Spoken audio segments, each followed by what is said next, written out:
Hi, I'm Hilton Samuel, and I work with people in relationships and marriages to make their bad relationship good and their good relationship better and their better relationship the best that it possibly can be. There are times when all relationships go through cycles, all marriages go up and down, in and out, but sometimes you hit a rock bottom. You get into a situation where your relationship is dry and empty, where both of you are like ships passing in the night, where you begin to wonder, well, is this it? Is that all there is to it? And sometimes resentment set in and bitterness. There are times when you are constantly battling with each other, constantly having a go at each other. There are times when you really had enough. You've tried everything in the book. You've talked until your mouth is dry.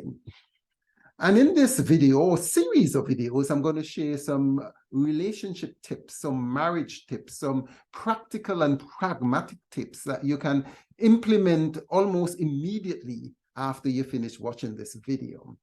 Now, the first thing I'm going to tell you today, the first tip, the first idea I'm going to share with you is deceptively simple. But before I tell you this, let me tell you a story. And the story is about a guy, I think he's called Paul Evans, and he wrote the story on his blog. He said that he got married to someone that he dearly loved. He thought that this person was going to be the woman of his dreams. It turned out to be the woman of his worst nightmare, at least so he thought. But after the honeymoon period, a couple of years, we know predictably that things happen after the second or third year, but this blindsided them. They were constantly arguing, constantly fighting, not just for a week or two, but months rolling into years. They were slugging it out.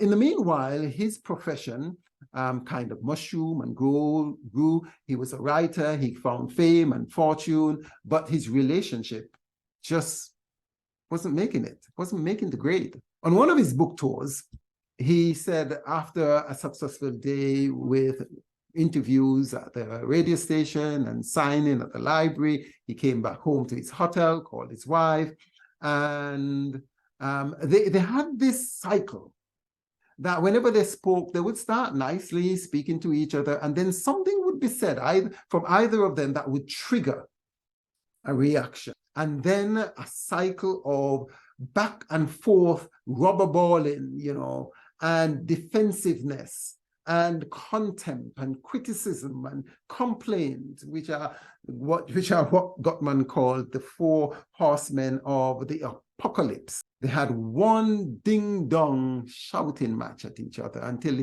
eventually she just hung the phone up on him. And he just had it. He was at his wit's end. And he said that night he prayed. Well, he didn't call it praying. He said he had a shouting match at God for his situation. He actually considered divorce, but deep within his heart of hearts and in the recesses of his soul and mind, he knew that she was a good woman. But somehow they weren't able to make the relationship work. And as he spoke with God or argued with God or quarreled with God, something came to him. It's as if the Spirit spoke to him. And he got a eureka idea. Something, he thought that he would try this. He has never tried this, but he's going to try this. And he felt deep within his soul that this was going to work. So he was anxious to get home. When he got home, the balloon burst. He walked into his kitchen and he tried to greet his wife. She just shrugged him off, ignored him, didn't want to hear what he had to say, and he got cold feet. So he didn't implement what he had in mind. That evening, they went to bed. They slept on the same bed. He said, these are his words, they were inches apart, but in their minds, they were miles apart. He didn't sleep well at night. In the early morning hours, he nudged her, and she was very annoyed at him. And he found the strength, the guts to ask her a simple question. And this is the question. This is the question. Write it down. He asked her, what can I do to make you happy today? What can I do to make you happy today? Well, she was having none of it. She was furious and frustrated. And out of frustration, she said, go wash the dishes. Half expecting him to resist and put up some kind of defense and shrug her off. All she wanted him to do, to leave her alone, let her get sweet morning sleep. But he got up, went to the kitchen, and cleaned up not just the dishes, but the entire kitchen. The next day, he asked her again, honey, what can I do to make you happy today? She wasn't having any of it. Again, to fob him off, she said, go clean the garage. Shockingly and surprisingly, he got up. Although he had a lot of work, a lot of things on his hands, his diary was full, he went to the garage, and after 2 hours, it was spick and span, and things were organized as they should be.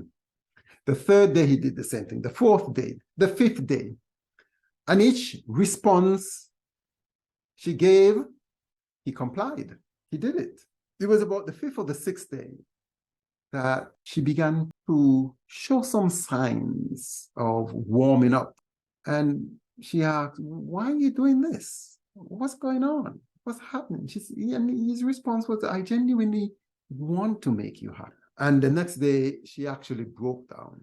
She said, you know, I don't even know why you're asking me this. I should be asking you that. I'm such a very difficult person to live with. And he said, yes, but I care about you and I want to make you happy. You know, finally she broke down and cried, and she said, all I want us to do is to spend some time together. Spend some time together. Which they did. And that was really the turning point of their relationship. The relationship started on an upward trajectory. They began to feel the warmth, the love, the spark that they once had. That is not to say that they never had another fight, but it was totally different. And so today, I want you to think about this question. Ask your spouse, what can I do today? I want to give you another question, which is even more powerful than that. And I hope you're writing. You need to write this down. But not just write it down, you need to implement it. And here it is. What can I do to be a better husband or a better wife to you? Rephrased another way, how can I be a husband? Tell me one thing I can do today to be a better wife or a better husband to you. Listen to what your spouse says and implement it. And ask this question regularly, if not daily. How can I be a better husband or a better wife to you? Just tell me one thing. No, you don't want 10, you don't want 20. You just simply want one. One thing that you can work on. How can I be a better wife or a better husband? I tell you, these 2 questions, or the variation of these 2 questions, can begin to create a spark, can begin to revive, can begin to ignite that love you once had. All you need to do is not just to ask the questions, to implement the suggestions. And don't worry. Initially, when you ask it the first or the second or the third time, you may be rebuffed. Your spouse might think that, just hold on, you're up to something. What are you up to? They might be very suspicious of you, but keep plugging, and they will eventually realize that you are serious and that you really want to improve the relationship and the marriage. You know what? Let me know how it goes in the comments below. I'm looking forward to hearing from you. Take care. Stay blessed.